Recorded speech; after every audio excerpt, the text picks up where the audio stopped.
Hare Krishna. Can you hear my voice? Am I audible?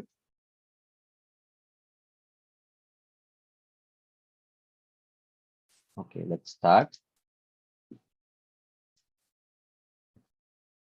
Namo Vishnupadaya Krishna Prishtaya Bhutale Srimate Bhaktivedanta Swaminiti Namine.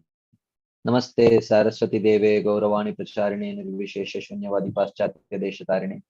Jai Shri Krishna Chaitanya Prabhu Nityananda Shri Advaita Gadadhara Shiva Sadi Gaura Bhakta Vrinda. Hare Krishna Krishna Krishna Hare Hare. Hare Rama Rama Rama Hare Hare. Hare Krishna. So thank you all very much for joining today's session. We have been discussing from the 5th chapter for some weeks now, and today, hopefully, Krishna willing, we will try to complete the chapter today. So today I will do one last recap of what we have done. I know I have done this many times, but still it will be a good, you know, it's my it's my conditioning, so kindly accept it. So because that will help us just get into the flow of what, because if we had been meeting every day, then I would not bother to give such a long recap.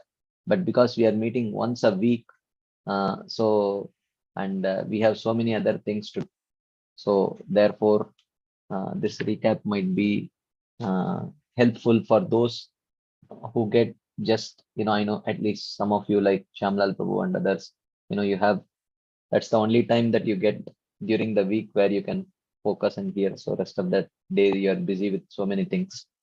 So I will take this opportunity to just do a quick recap, and hopefully we will try to complete the chapter today.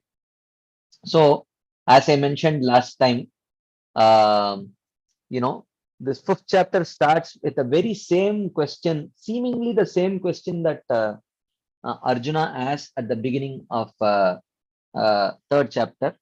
The beginning of 3rd chapter, Arjuna asked this question: Jayasi chet karmanaste mata buddhir janardana tan kim karmani gorema niyojayashi keshava. Hmm? So if you think jnana is better than karma, then why you are engaging me in this kind of, then why you are asking me to engage in karma? Vyamishreneva vakyena buddhim mohayasiva me. Tad ekam vada nischitya yena shreyoham apniyan.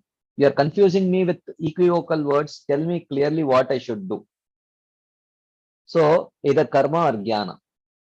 And interestingly, at the beginning of 5th chapter, he is asking the same question. Sanyasam karmanam Krishna punar yogam cha shamsasi. Yet shreya etayor ekam tanme bruhi nishchitam. Tell me one thing, whether I should practice karma or jnana. Okay. The difference is that when Arjuna asked this question at the beginning of 3rd chapter, Arjuna was qualified actually for karma. He was qualified for karma or nishkama karma yoga. But when he asked the same question at the beginning of 5th chapter, Arjuna has become qualified for jnana. So that is why if you see the answer that Krishna gives in the 3rd chapter and 5th chapter is different. In the 3rd chapter, when Krishna answers this question, Krishna talks about adhikar. Lokesmin vividanishta pura prokta mayanaga jnana yogena sankyanam karma yogena yoginam. Arjuna, there are two kinds of people. Some people are qualified for karma, and some people are qualified for jnana. And because you are qualified for tasmad asaktah satatam karyam karma samachara asakto hi acharan karma param apnoti purusha. Because Arjuna, you are not qualified for jnana, you are qualified for karma. Therefore, I am asking you to perform karma. This is what Krishna said. But in the 5th chapter, when he is apparently asking the same question, Krishna is giving a totally different answer. Krishna says, Sanyasa karma yogascha nishreyasa karavubhav tayostu karma sanyasat karma yogo vishishyate. So in the second time when he asked this question in the 5th chapter, because Arjuna has reached the qualification of jnana. So Krishna tells, oh Arjuna, actually whether you now that you have reached the stage of jnana, sannyasa and karma yoga. So karma yoga is grihastha sannyas. Sannyasa is karma sannyas. So he says either grihastha sannyas or karma sannyas, both can give you liberation. But of the two, grihastha sannyas is better because it is safe. That's what he says, right?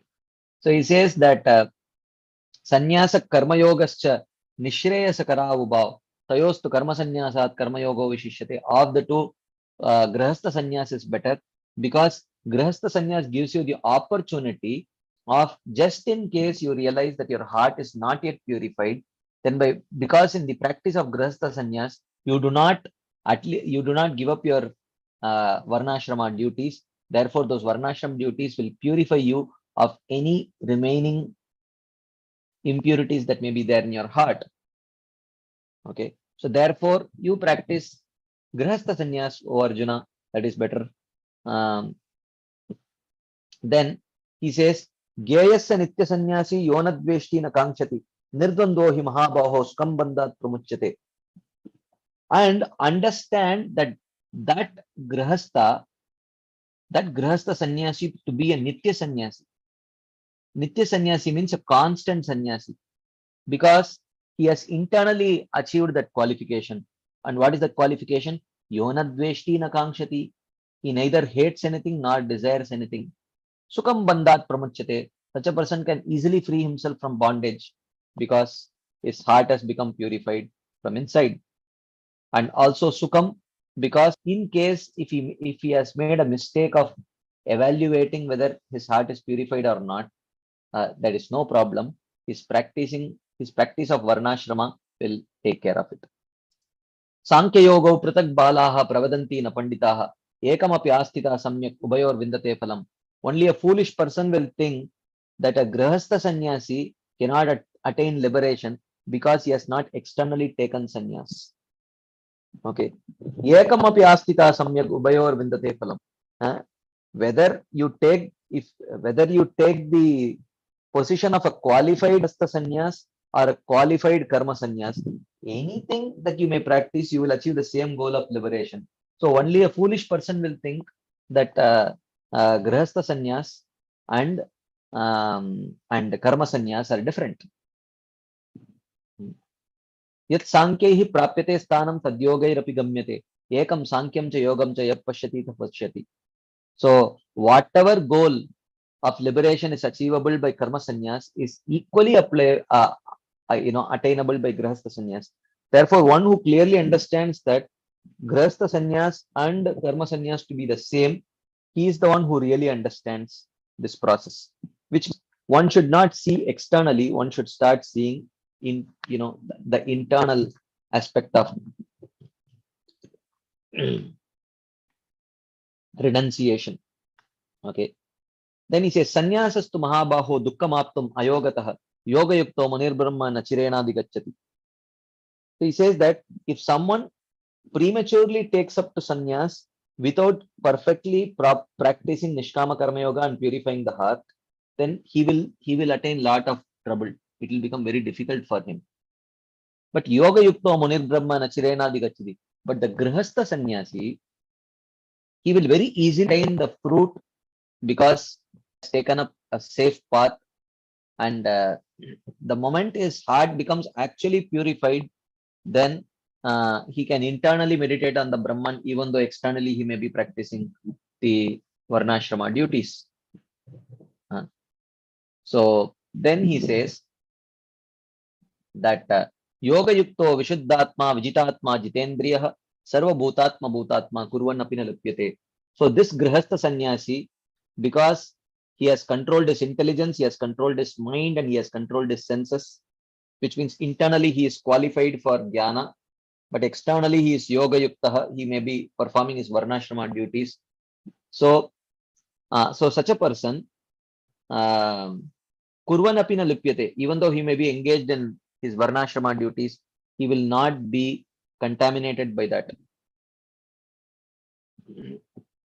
Naiva kinchit karomi iti yukto manyeta tatvavit pashyan shrinvan sprishan jihran ashnan gachan swapan swashan pralapan visirjan grannan unmishan nimishan api indriyani indriyarteshu vartanta iti dharayan. So how is it that this person, how is it that the Grihastha sannyasi is qualified for liberation? Because he is not on the platform of false ego. He is functioning on the platform of true ego. He understands that in all my actions, it is only the senses which are in touch with the sense objects. I am not doing anything. He is not on the platform of prakrite kriyamanani gunai karmani sarvashah ahankara vimudatma kartaham iti manyate. No, not on that platform. On the other hand, tattva vittu mahabaho gunakarma vibhagayoho guna guneshu vartanta iti matvana sanjate.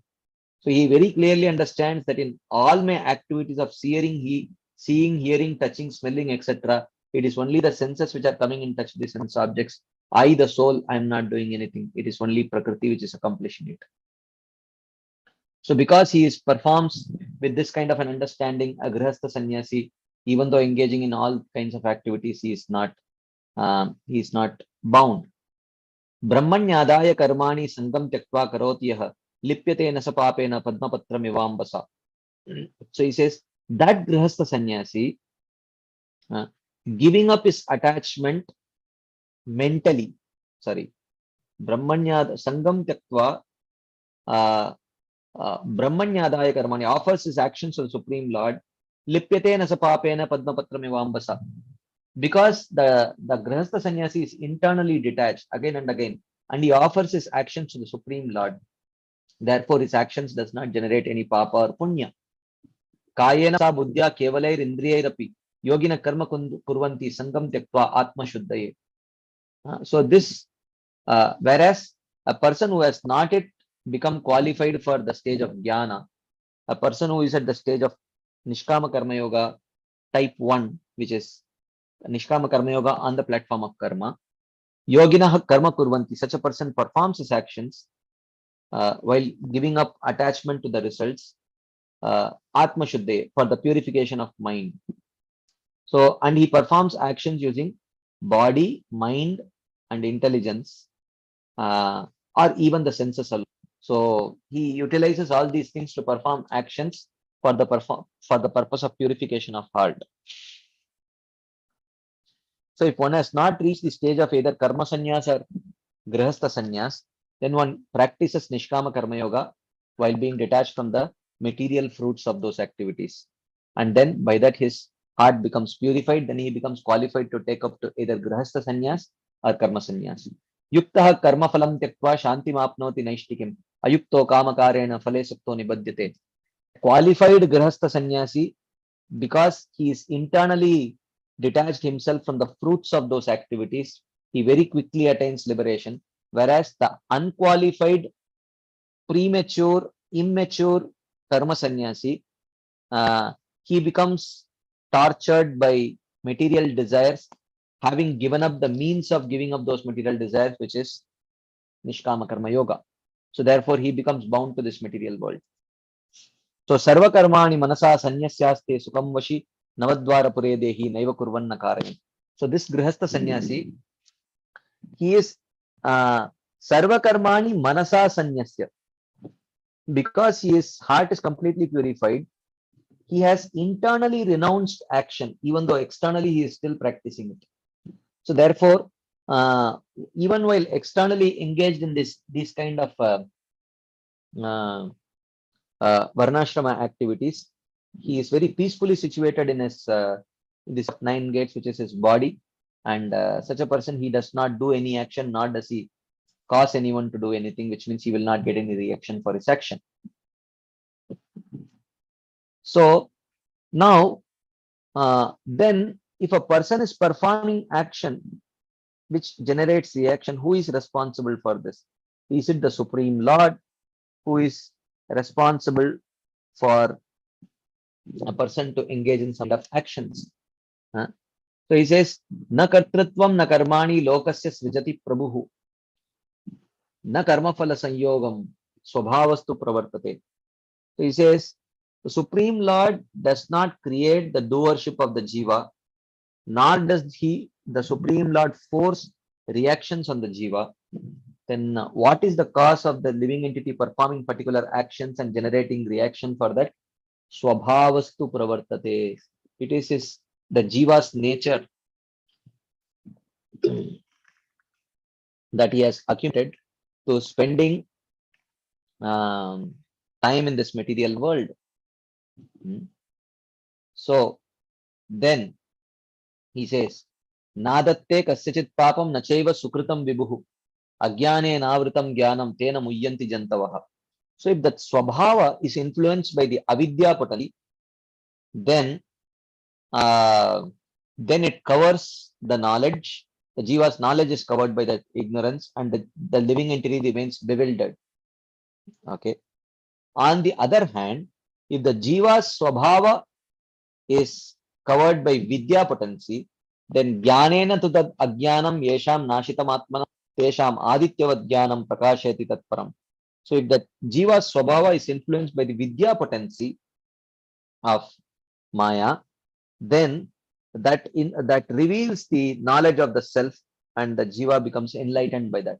So therefore, a jiva's action is inspired by swabhava, and it is not directly inspired by the Supreme Lord.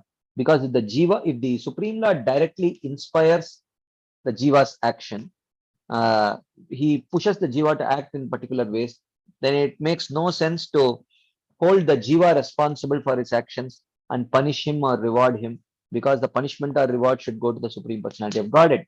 But here, Krishna clearly says, Swabhavastu pravardate. It is inspired by Swabhava only. Okay.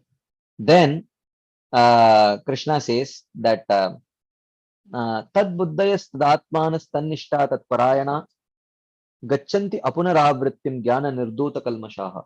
He says, it is not just sufficient if one gets self-realization by the vidya potency. Ultimately, one has to develop some bhakti at least as an element. Only by that bhakti element, and by then one can realize the Paramatma, and by realizing that Paramatma, then only one can achieve liberation. Otherwise, only self-realization through the vidya potency is not sufficient for one to attain liberation. That's what he says. Tad buddhayas, tadatmanas, tannishta, tatparayana. Okay. Tad refers to the Supreme Lord, those whose intellect, mind, and faith are fixed in Krishna or the Paramatma, and tatparayana, those who are absorbed in glorifying and serving the Lord, which means at least as a secondary limb of jnana, when one performs bhakti, then jnana nirdhuta kalmashaha, then being washed of all ignorance by knowledge, gachanti apunaravrittim, that person attains an abode from which he does not return back, which is Brahmajyoti. As I mentioned the other day, this is one place where Krishna directly says that, I mean, this is little indirect because we are discussing the path of chapter on jnana. The destination that he is talking about is impersonal Brahmajyoti only. And then he says that apunaravritim, one does not come back having attained that place. Then, so then it is mentioned in the next verse.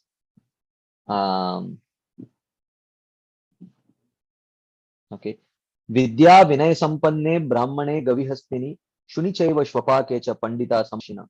And such a person who is qualified for liberation, who has reached the Brahma Bhuta stage, Samadarshina, he sees equally Vidya Vinaya Sampanne Brahmane. He sees equally a Brahmana who is endowed with knowledge and good conduct, the cow, the elephant, the dog eater, and the dog. He sees all of them equally. So he is a, Brahma Bhuta or a Sthita Pragya. Okay. So, because how can you say that there is no difference? Because the difference is in the mode. The difference is in the, a Brahmana may be in Sattva Guna, an elephant may be in Rajo Guna, a dog may be in Tamo Guna, a dog eater may be in Tamo Guna. But because he has nothing to do with these three gunas and products of three gunas, therefore, for a person who has reached the stage of Brahma Bhuta, he does not make such a distinction, because uh, because it makes no sense to him. Okay. Because he is beyond the gunas, he does not make distinctions. So, like last time we saw this example of, asking a devotee, would you like, what do you like? Do you have do you like filter coffee, or do you like instant coffee, or do you like tea? What do you like? You know, what would you prefer? He says, it doesn't matter. I don't drink any of them. So, similarly, for a person at the stage of jnana, he does not make such distinctions because he has the ability to see Brahman, which is beyond the gunas. Ihaivatayir jitasargo yesham samye stitam manah nirdosham hi samam brahma tasmad brahmani te stitah. So, yesham samye. So, those whose minds are thus situated in this kind of samadrishti, you know, Pandita Samadarshina. So, those whose mind is fixed in this kind of seeing equality, Jitas Sargo, they can easily cross over this ocean of material existence. Nirdosham hi, and such people have no fault which will bind them to this material world. Samam Brahma, because they are seeing equally everything as Brahman. Tasmad Brahmani te stitaha. That's why they are said to be situated in the Brahma Bhuta stage. They are situated on the level of Brahman. Okay. न प्रहिष्येत् प्रियं प्राप्य नोद्विजेत् चाप्य प्राप्य चाप्रियं स्थिरबुद्धिरसम्मूढो ब्रह्मविद् ब्रह्मणि स्थितः. So such a person, so further his qualities are described of this Brahma Bhuta person who has reached the stage of Jivan Mukta. He is ready to be liberated now. So such a person, Sthira Buddhihi, his intelligence is fixed in Brahman. Okay. And Asammudaha, he is free of all kinds of bewilderment. Why? Because there is no raga and dvesha. So, इच्छा द्वेष समुत्तेन द्वंद्व मोहेन भारत सर्वभूतानि सम्मोहम सर्गे यान्ति परन्तप. So what binds one but bewilders one in this material world is ichcha and dvesha. Ichcha dvesha samuttena dvandva mohena bharata. So sarva bhutani sammoham yanti. Sammoham means intense absorption in this ichcha dvesha, ichcha dvesha, ichcha dvesha. But because he has transcended that stage, he is asammuda. He is not bewildered by this. Why? Because he is Brahmavid. He has the knowledge of Brahman. Brahman is Titaha. He does not just have the knowledge, but he is also situated on that platform of Brahman. Therefore, na prahirshyet priyam prapya, no dvijet prapya cha priyam. Therefore, he does not rejoice on attaining what dear and lament on attaining what is not unfavorable or agitate. Na udvijet. He does not become agitated by not attaining what is not favorable. Okay. बाह्य स्पर्शेषु असक्तात्मा विन्दति आत्मनि यत् सुखम स ब्रह्म योग युक्तात्मा सुखम अक्षयम अश्नुते. He says, he who has attained the happiness of Paramatma within the soul, bahya sparsheshu asaktatma, because he is experiencing the higher taste, he is not attached to the happiness that comes from sense objects. Why? Brahma Yoga Yuktatma, because he is totally absorbed in Paramatma. That person, Saha, Akshayam Sukham Ashnute, he attains permanent happiness. Such a person attains permanent happiness. This is the description of one who has reached the stage of Brahma Bhuta stage. Okay. So this is where we ended our discussion last week. Before we start today's discussion, if there are any quick discussion points, comments, questions, anything anyone would like to share, ask, add, you can please go ahead. Let me see how many slides we have got. We have just about 15 slides. Krishna willing, maybe we should be able to complete the chapter today. Let's see what is Krishna's desire. So, if there are any quick discussion points, comments, questions, you can please go ahead. Yes, Ramacharya Prabhu. Hare Krishna, Prabhu. Yes, Prabhu. Prabhu, so that Sunichaiva Swapake Chavhars. So who is that person? Is it the person who has come to the stage where he's not seeing the difference between Girhas Sannyas and Karma Sannyas and has sufficient purification and is qualified for liberation? That's the person we are talking about? Yeah, the one who has reached the stage of, not only that, subsequent to that, he has also meditated on the Paramatma and attained Paramatma realization also. So he's not just self-realized, uh, uh, but he is, because that Vidya Vinay Sampanne person, he is self-realized. But this person is beyond even that self-realization. He has even realized Paramatma. So therefore, such a person is he is qualified for. He's more qualified actually. He's a Jivan Mukta now. But he's not fully engaged in pure devotional service by taking the limbs of the bhakti, Navada bhakti. No, he's not a pure devotee, but he practices bhakti as a secondary limb. He practices. I see. Thank you, Prabhu. Hare Krishna. Keshav Priya Mataji. Hare Krishna, Dandavad Pranam, friend. Prabhuji, here we're continuously saying Krishna is glorifying Jnana Yoga, is explaining so much slokas of Jnana Yoga, Prabhuji. In even many places we see him glorifying. Then why is it our acharyas are rejecting this Jnana Yoga, Prabhuji? Krishna himself, like it is in Vedas, and Krishna himself is glorifying so much. Why is that our acharyas are rejecting it, Prabhuji?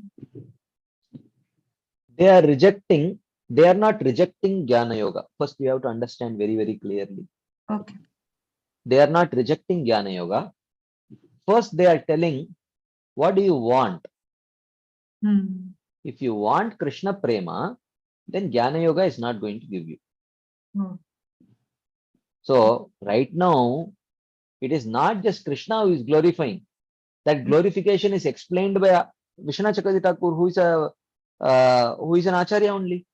Yes, So that is how, the very fact, how do you know that Krishna is glorifying Jnana Yoga? Only because Vishwanath Chakravarti Thakur is explaining it here. yes, Right? So they are not rejecting. What they are telling is, what is your goal? If your goal is Krishna Prema, then this Jnana Yoga, Karma Yoga, Ashtanga Yoga is called Shrama Yoga hi Kevalam.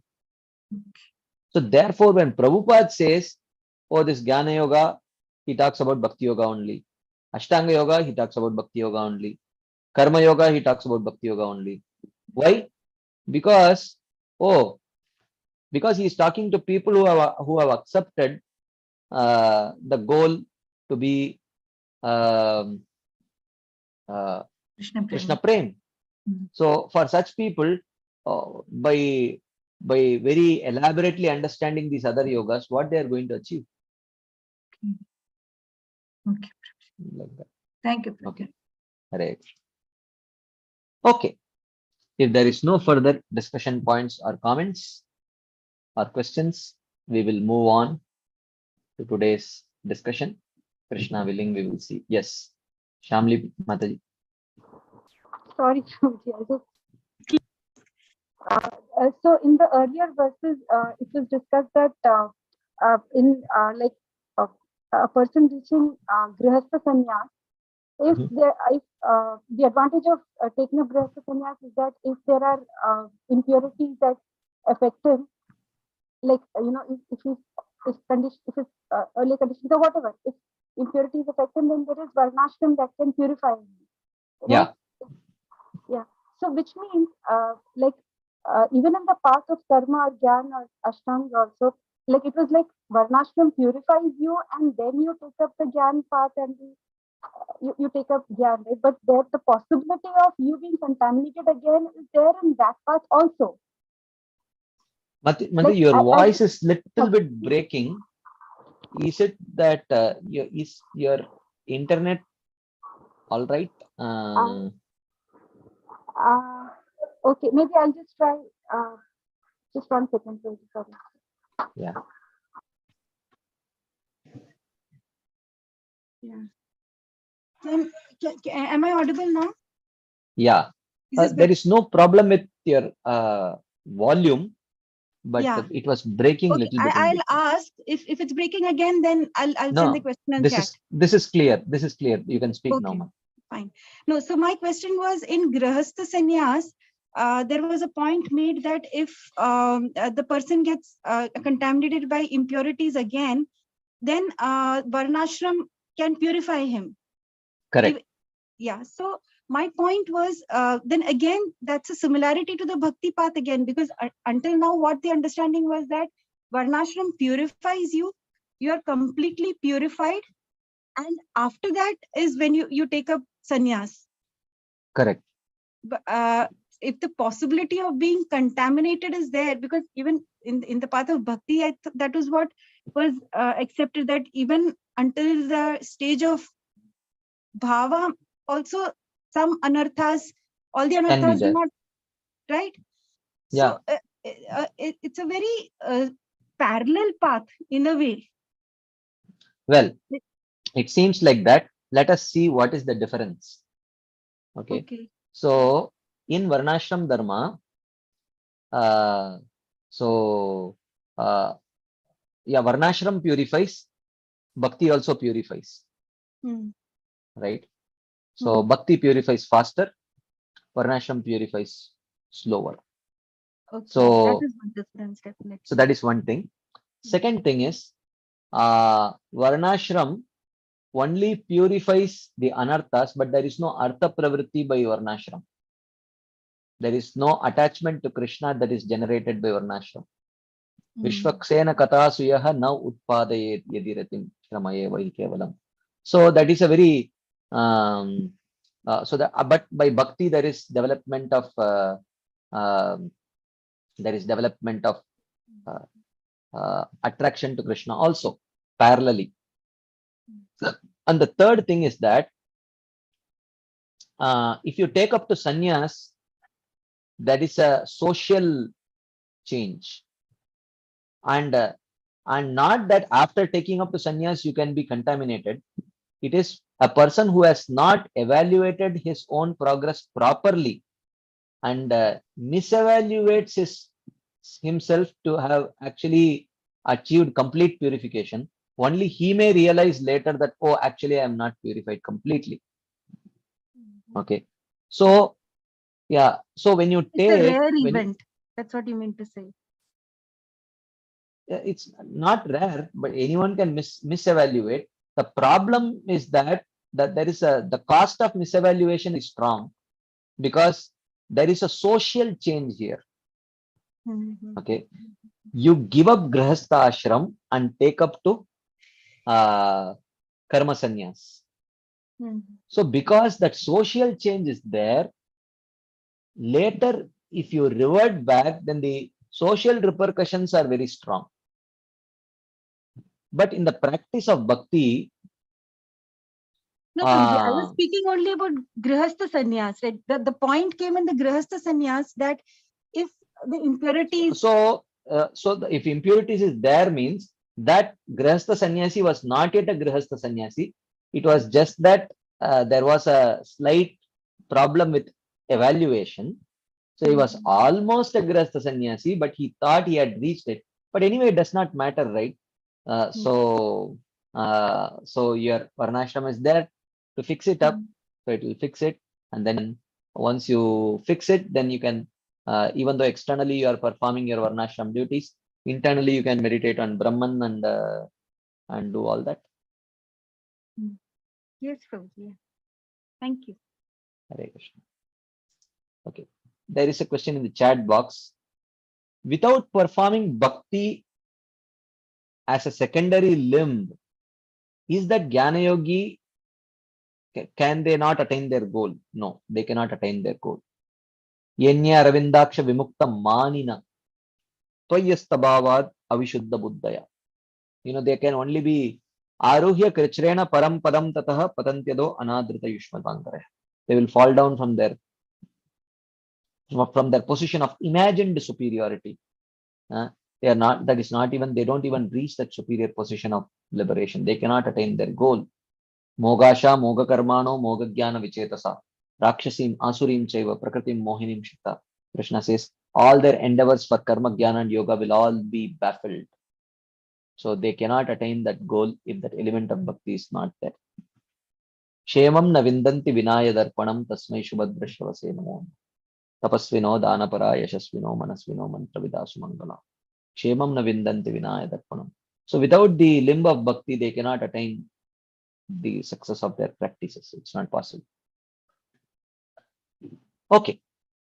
If there is no further discussion points or comments or questions, we will move forward to today's discussion. So we have been discussing about the person who has reached the stage of Brahmabhuta stage. Okay. So then he says, Krishna continues in the Bhagavad Gita. He says, Ye hi samsparsha jaboga dukkha yonaya evate adyantavanta kaunteya nateshu ramate buddha. So he says, Ye hi samsparshaja boga, the enjoyments arising from the sense objects. Okay. Dukkha yonaya evate, they are all causes of suffering. Okay. Adi antavantaha, they have a beginning and they have an end. Because the previous verse said, Akshayam Sukham Ashnute, the bliss of liberation is permanent, non-diminishing happiness. But on the other hand, the bliss of material sense enjoyment is Adi Antavanta. It has a beginning and it has an end. Therefore, Buddha, an intelligent person, na teshu ramate, he does not enjoy them. So why this person who has attained the stage of Brahmabhuta, when there is so much enjoyment available for him, why he is not enjoying? Because he understands that the nature of the samsparshaja bhoga, enjoyment arising from sense objects, is that eventually it causes suffering and it has a beginning and it has an end. Therefore, an intelligent person does not take pleasure in such activities. So he says, an intelligent person does not attach himself to material pleasure because adyantavanta, it has a beginning and it has an end. And it is the cause of suffering. Okay. It is the yoni of suffering. It is like an eclairs, right? So you have outside is caramel, inside is chocolate. But what is visible is the outside. So similarly, samsparshaja bhoga is also like that. You see pleasure outside, but once the thin veneer of pleasure evaporates, inside there is only suffering. At least there is the suffering of that pleasure coming to an end, and even before it ends, the anticipation of that pleasure going to end very soon, that also causes pain. Then once it actually goes away, then it causes all the more pain, like that. So therefore, shaknoti haiva yasodum praksharira vimokshanat kama krododbhavam vegam sayuktaha sa sukhi naraha. So he says, but that person, yaha sodum shaknoti, but that person who can tolerate ihaiva, while in this world, if he can tolerate the vegam, agitation caused due to kama krodha udbhavam, which is caused due to kama and krodha, prak sharira vimokshana. Okay, he who can tolerate in this world the agitation arising from lust and anger before being liberated from the body, saha yogi, saha yuktaha, he is a yogi, saha sukhi naraha, and he is happy. But one who tries to constantly fulfill that desire. So here, yuktaha means one who is at least endeavoring in the direction of success. So a person who tries to tolerate the agitation of lust and anger before being liberated from this body, he is a yogi and such a person is happy. Okay. So therefore, he says, Yontas sukontaramas tatantar jyotirevayah sayogi brahma nirvanam brahma bhutodi gacchati. Yaha antah sukha, he whose happiness is within, in realizing the self and the Paramatma. Antar aramaha, he whose enjoyment is within, tata antarjyotirevayah, and whose sight is within, saha yogi, he is a yogi. Brahma bhutaha, and he has attained the stage of Brahman, and very soon Brahma nirvanam adhigacchati, he attains liberation. Okay, so these are further, symptoms of a Brahma Bhuta. Or as we saw in the third chapter, similar thing. Yastu atmaratireva syat atmatriptaschava atmanyeva hi santushtas tasya karyam na vidyate. Like that. So, so here he says, this verse states that one who transcends samsara attains realization of the state of Brahman, which is happiness. Okay.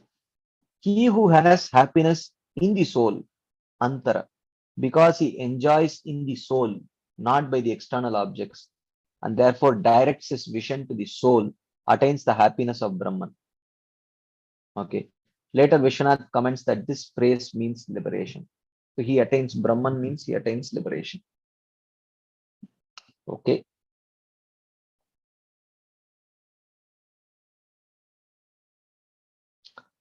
Okay. Then he says, Labante Brahma Nirvanam Rishayah Kshina Kalmashaha Chinnadvaida Etatmanaha Sarvabhuta Hite Rataha. So he says, Rishayah, the sages, Kshina Kalmashaha, the sages who are devoid of ignorance, Chinnadvaida, who have overcome all the dualities, Yatatmanaha, who have completely controlled their mind, Sarvabhuta Hite Rataha, and who are engaged in the welfare of all beings, Labante Brahma Nirvanam. Such people attain liberation. This verse shows how many persons attained perfection through this practice. Okay. So such persons, they eventually attain liberation. Labante Brahma Nirvanam. So Brahma Nirvanam means merging in the impersonal Brahma Jyoti, Saijya Mukti.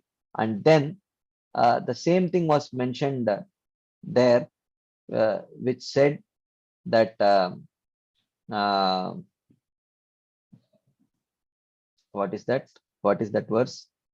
Vishate tadanantaram. Sorry, not this. Yeah, Gachanti apunaravrittim. They go to that place from where they do not come back. And what is that place? So here he says, Labante Brahma Nirvanam. So that entry into the Brahman. By attaining that Brahman, they don't come back again. Like that. Okay.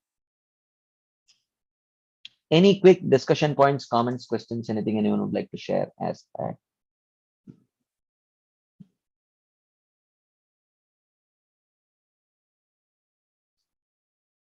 Okay. If there is none, let us continue. Next. Kama Krodha Vimuktanam Yatinam Yatachetasam Abhito Brahma Nirvanam Vartate Viditatmanam. Kama Krodha Vimuktanam. So those who have become free of lust and anger, Yatinam, who sincerely endeavor. Yata Chetasam. Yata means controlled.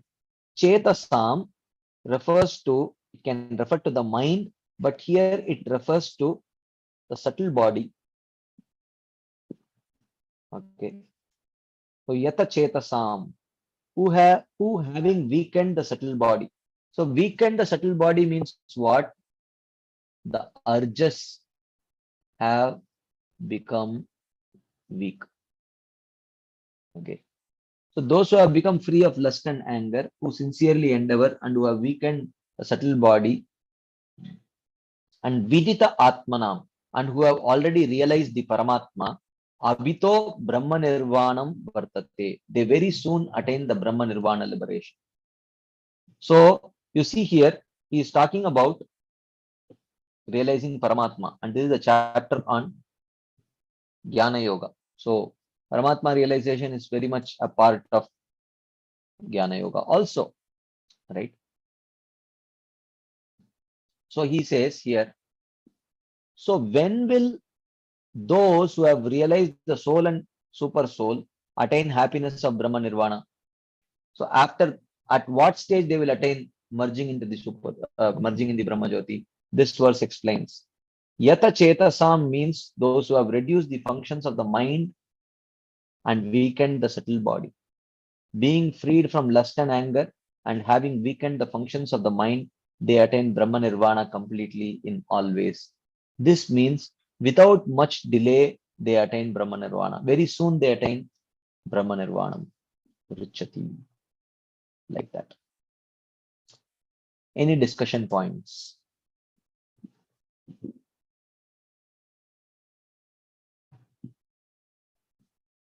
Okay. If there is none, we will continue. Sparshan kritva bahirbahyam chakshuschaivantare bhruvoh pranapanau samau kritva nasabhyantaracharinau yatendriyamano buddhir munir mokshaparayanaha vigatecha bhayakrodo yas sada mukta eva saha. Yaha, that person, sparshan kritva bahirbahyam. So that person who keeps the sense objects outside, away from himself, chakshuhu cha eva antare bhruvoho, and focusing on the eyes between the brows. Okay. So here, so why he is talking about something which sounds like Ashtanga Yoga. Okay. For focusing the eyes between the brows, prana apanau samau kritva, nasa abhyantacharinau, and equalizing the prana and apana and moving in the nostrils, and thus controlling the senses, mind, and intelligence, completely dedicated to liberation, thus freed from the desire, fear, and anger, is ever liberated. So these, focusing the eyes between the eyebrows. So this is something which is practiced by the Ashtanga Yogi, right? So, and equalizing the prana and apana. This is pranayama, which is a practice of Ashtanga Yogis, and control the senses, mind, and intelligence, and completely dedicated to liberation, thus freed from the desire of fear and anger. Vigata icha bhayakrodo sada mukta eva saha. Such a person is ever liberated. Such a person is ever liberated. So he says, the heart becomes purified by performance of Nishkama Karma Yoga offered to the Lord. Then arises Jnana, whose subject is the soul. Then arises Bhakti for gaining knowledge of the Lord, which is Paramatma. By the appearance of that knowledge of the Lord, which is beyond the modes, one gains realization of Brahman. Okay, this has been stated in this chapter. Okay, so now, till now, what Krishna has described in this chapter, he says, by practice of Nishkama Karma Yoga, first, the heart becomes purified. When the heart becomes purified, one becomes qualified for Jnana. When one becomes qualified for Jnana, then one focuses on self-realization. But that Jnana alone is not sufficient.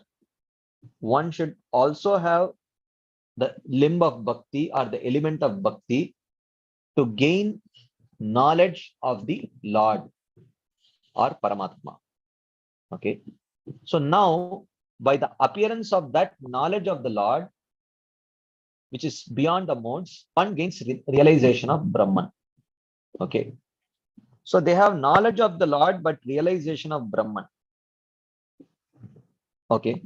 So this Gaining knowledge of the Lord is the third step.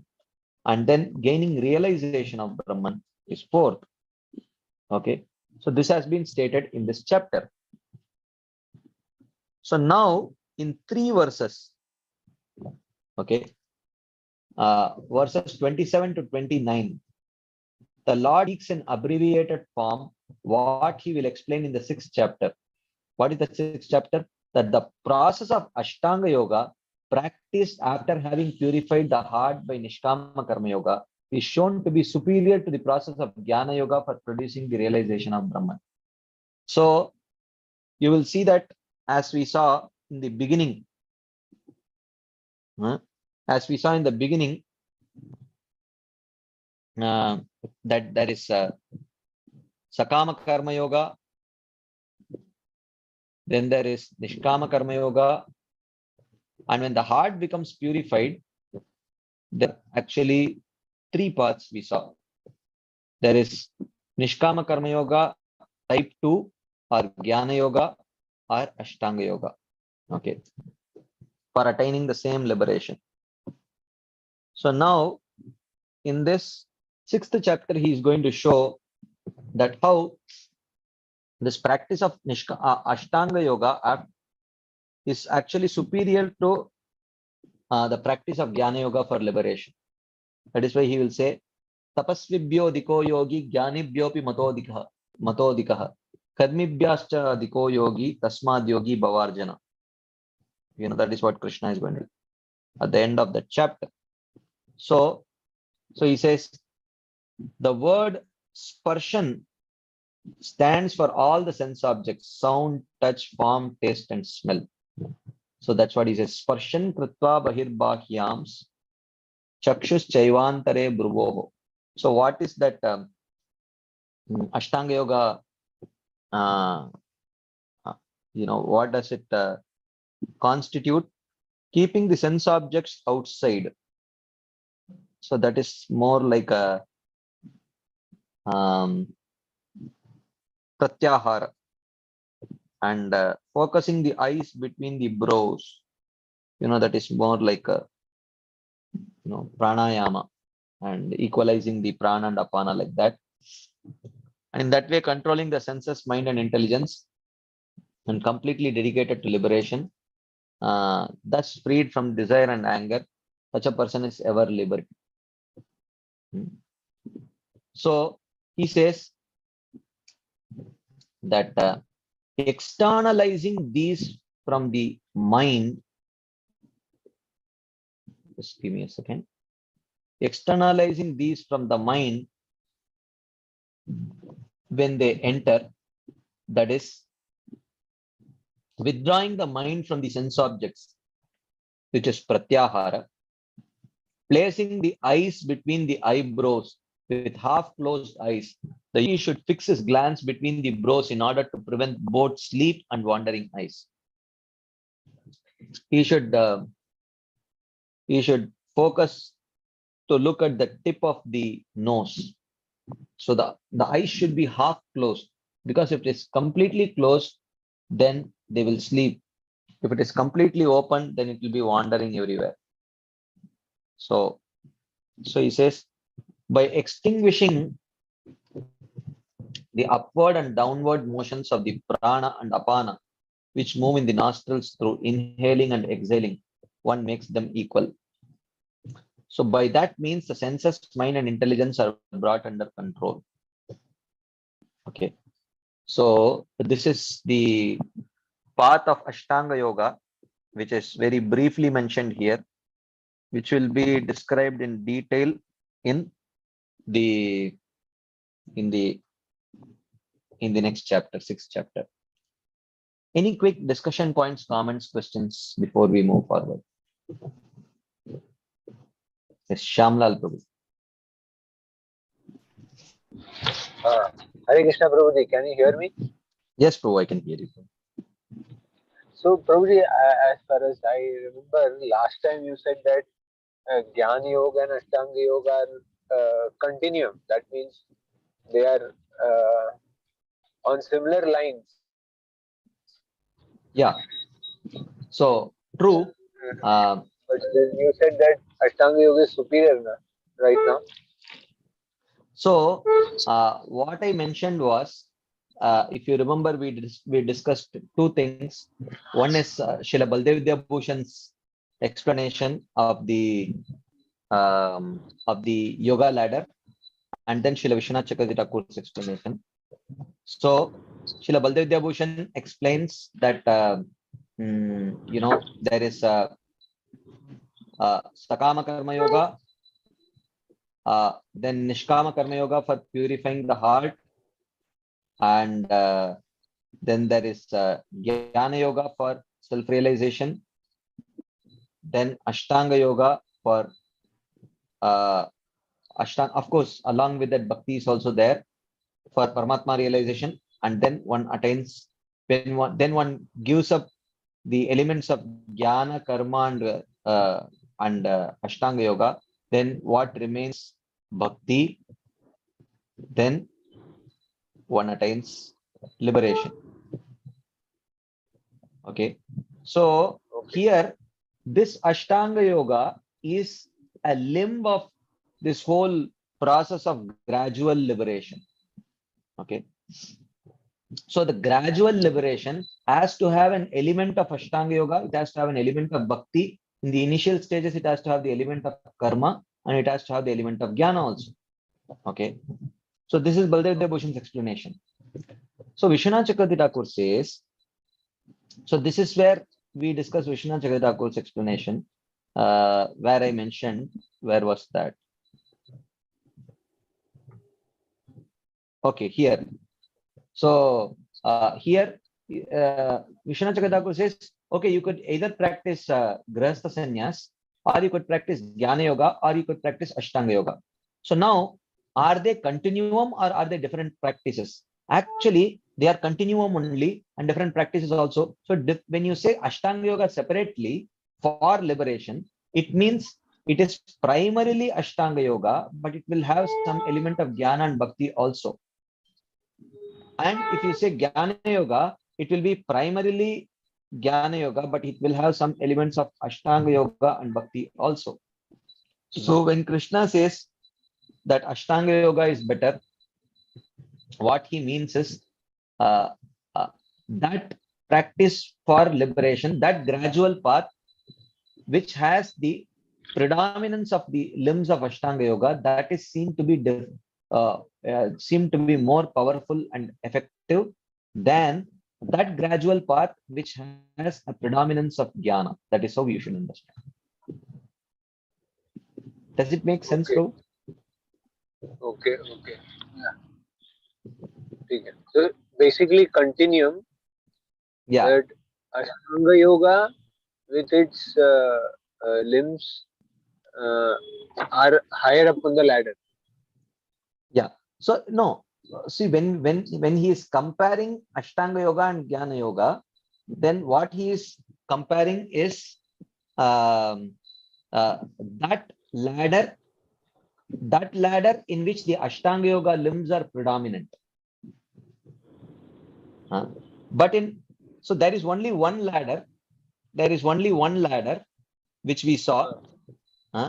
But in that one ladder, sometimes the Ashtanga Yoga limbs may be more predominant, or the Jnana Yoga limbs may be more predominant. So if the Ashtanga Yoga limbs are more predominant in that ladder, then it is called as Ashtanga Yoga. If the Jnana Yoga limbs are more predominant in that ladder, then it is called as Jnana Yoga. Okay, but ultimately there is only one ladder.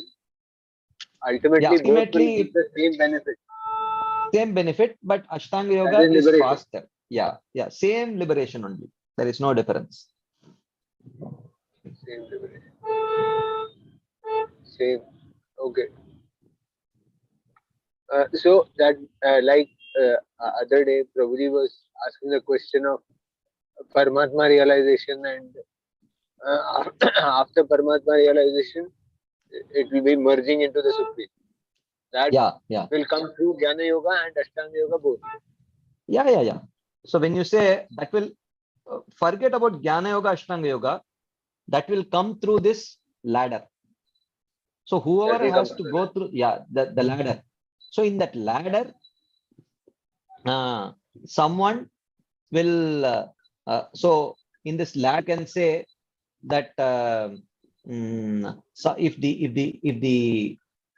there is a predominance of Ashtanga and a little less of Jnana, it is called as Ashtanga Yoga. In that ladder, if there is a predominance of Jnana and little less Yoga, then it is called as Jnana Yoga. That's all. Right. But ultimately, it should have the element of Jnana, Yoga, Bhakti, and in the initial stage Karma. Everything should be there. Only then one will attain liberation. Right. Makes sense. Right. Thank you, Prabhu. Hare Krishna. Keshav Priya Mataji. Hare Krishna, Prabhuji. Almost the same doubt I had, Prabhuji. Prabhuji, what will the Jnana yogis practically do, Prabhuji? Ashtanga yogis, at least we know Yama, Niyama, Dharana, Pratyahara. Krishna has explained in detail, Prabhuji. But what will these people all will sit and meditate? What will they do, Prabhuji? They meditate on the conclusions of the Upanishads. They engage in studying the Jnana Shastras. So they'll be And, reading all the time, is it, Prabhuji? Not reading all the time. Not reading all the time. There are other limbs also. If you read third canto, 27th chapter, Kapiladev describes their practices. Oh, So the limbs are there. okay. But he will also be practicing Ashtanga yoga also, as you said, Prabhuji. Now. Yeah. He will. He also has to practice the limbs of Ashtanga Yoga. If you see there, the third canto, 27th chapter also talks about limbs of Ashtanga Yoga that he practices. Do they exist now, Prabhuji? As I don't know. Oh. They may. I have not seen.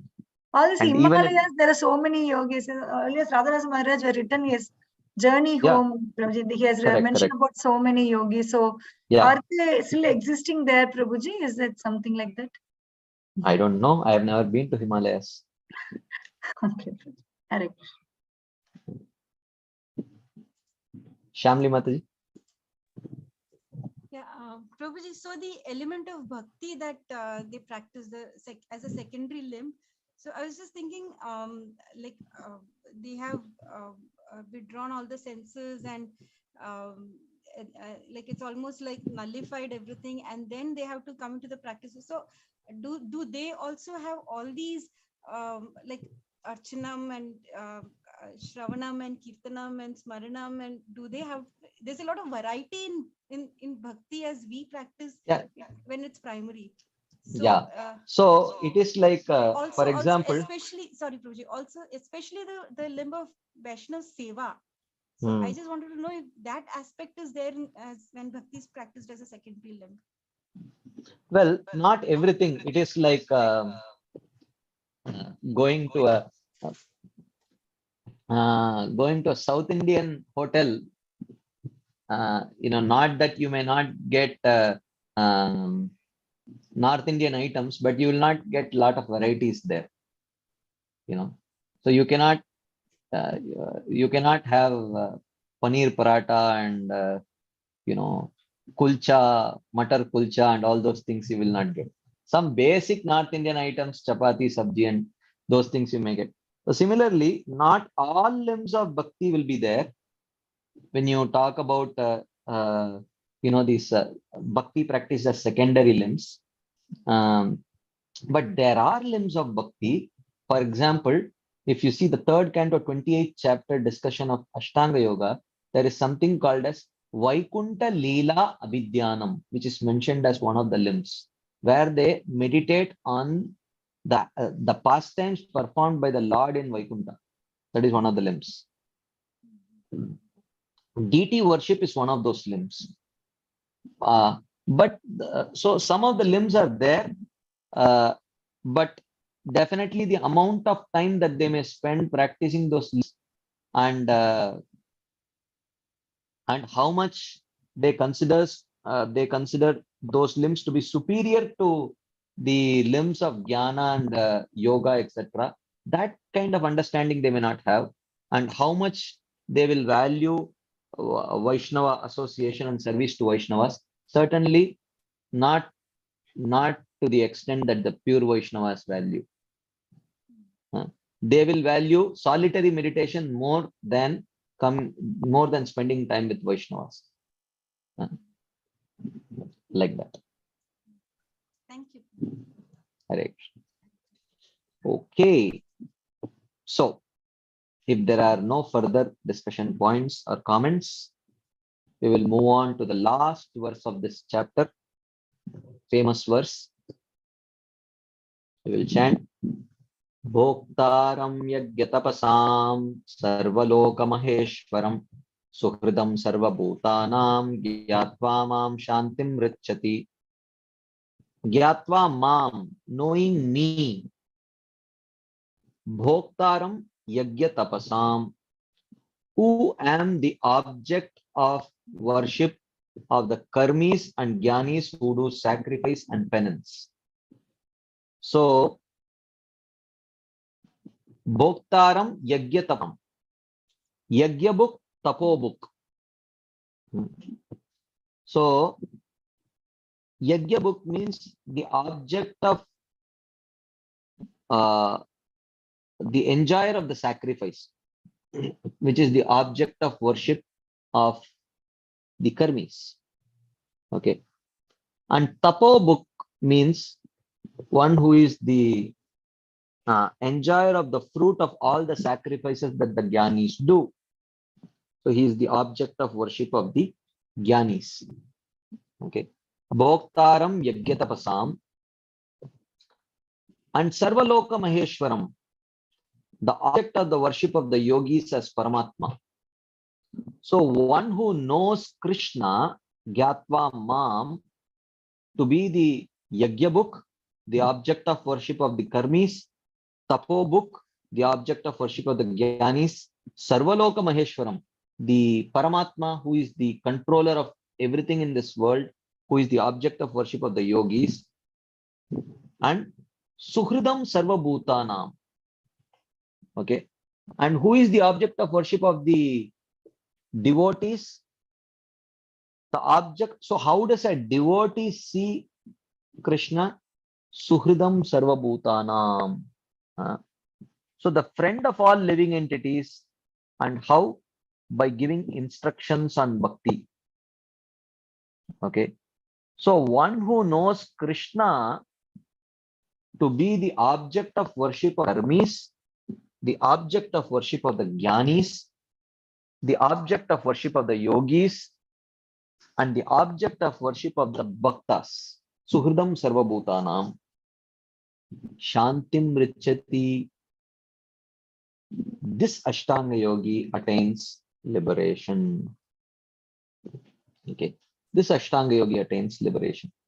So here, Srila Vishwanath Chakravarti Thakur says, this verse explains that yogis who act in this way by obtaining the knowledge of Paramatma through bhakti, like the jnanis, attain liberation. So this verse explains that the yogis who act in this way by obtaining knowledge of Paramatma through bhakti, so just like we saw, the jnanagis also attain the knowledge of Paramatma through bhakti. Similarly, the Ashtanga yogis also who attain knowledge of Paramatma through bhakti, they also attain liberation. He says, Bhoktaram, I am the guardian of the yajna of the karma yogis, and I am the Bhoktaram, the guardian of the austerities of the jnanis.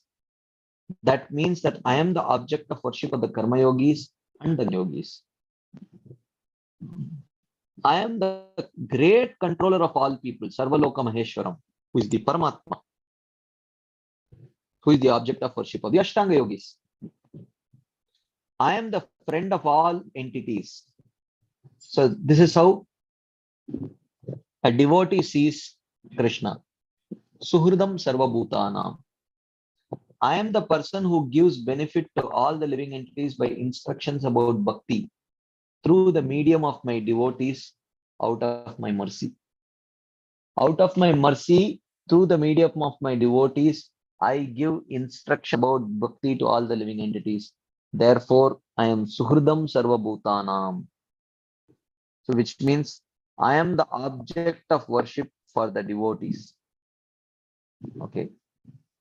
So he says, one cannot attain realization of me who am beyond the modes by Sattva Guna Jnana. It is not possible to attain realization of Krishna by Sattva Guni Jnana. The Jnana is in mode of goodness. The Supreme Lord is beyond the modes. So therefore, by the process of Jnana, which involves Sattva Guna, which is in Sattva Guna, one cannot realize Krishna. I have said that I am attainable only by Bhakti. Bhaktya aham ekaya grahyaha. So Krishna can be obtainable only by Bhakti. In the same way, the yogi only by Bhakti, which is beyond the modes, by realizing me as Paramatma, the object of his worship attains liberation. So without Bhakti, there is no realization of the Lord, either as Brahman or Paramatma or Bhagavan. So this chapter explains that the Jnani and the Yogi by Nishkama Karma Yoga attain liberation after realizing both Atma and Paramatma. You see here, this statement clarifies many of your questions, or the question that many of you have.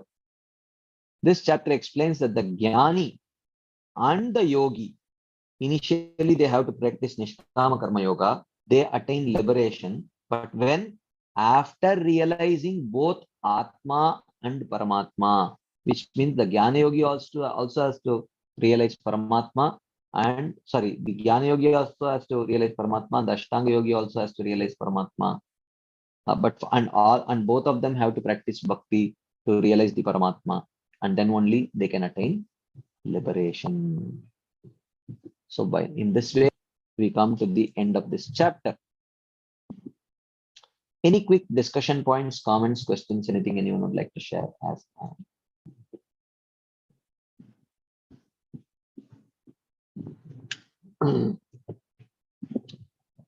okay, so if there is none, then we will pause here. I will not start a new chapter with just some 15 minutes left. So we can start 6th chapter next week. So till then, you have a very pleasant weekend. So thank you all very much for your patient listening and your enthusiastic participation. Srila Prabhupada ki jai. Srinath Chakravarti Thakur Pad ki jai. Srimad Bhagavad Gita ki jai. Hare Krishna. Thank you very much.